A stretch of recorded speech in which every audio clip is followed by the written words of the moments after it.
یہ بات ہے قرآن کی.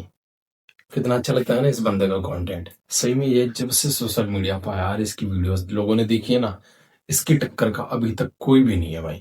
اور اس بندے کی ابھی ایک نئی ویڈیو آ چکی ہے جس میں وہ ذکر کیا ہے کعبہ شریف کا اور اس بادشاہ کا جو کعبہ کو ڈہانے آیا تھا، یعنی ابرہہ کے بارے میں. تو بنا دیری کی ویڈیو کو سٹارٹ کرتے ہیں اور اس کی پوری ویڈیو دیکھتے ہیں انشاءاللہ. آپ بھی دیکھنا، مزہ آپ کو بہت آنے والا ہے. صحیح میں یہ بات ہے قرآن کی. اب چار میں کعبہ توڑ دوں گا اور مکہ کی ہستی اپنے ہاتھ سے مٹاؤں گا. بالکل میرے حضور، کیوں نہیں. یہ بات ہے ہاتھی والے سال کی.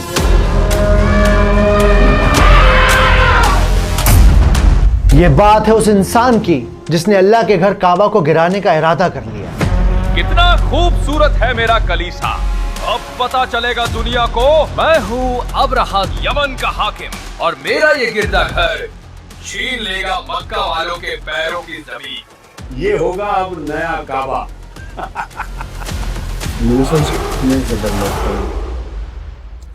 کتنے خطرناک اس کی. ألم تر كيف فعل ربك بأصحاب الفيل. جب بھی قرآن کے اس ترجمے کی آواز کانوں میں پڑتی ہے نا، میرے تو رونگٹے کھڑے ہو جاتے ہیں. کیا تم نے نہیں دیکھا کہ تمہارے پروردگار نے ہاتھی والوں کے ساتھ کیا کیا؟ یہ تو ہم سب جانتے ہیں کہ اللہ نے ان ہاتھی والوں کے ساتھ کیا کیا، پر افسوس ہم میں سے بہت کم ہیں جو یہ جانتے ہیں کہ کیوں کیا. مجھے اچھی طرح یاد ہے، ہاتھی والے سال ہی اللہ کے نبی کی ولادت ہوئی تھی. کون بھول سکتا ہے وہ سال؟ کون تھا ابرہہ اور کیوں وہ اللہ کے گھر کو توڑنا چاہتا تھا؟ عیسیٰ مسیح کے اس کلیسے کی چمک کے آگے بھول جائیں گے سب اللہ کے اس گھر کو. بالکل میرے حضور، کہاں وہ مٹی کا کعبہ اور کہاں ہمارا یہ خوبصورت کلیسا.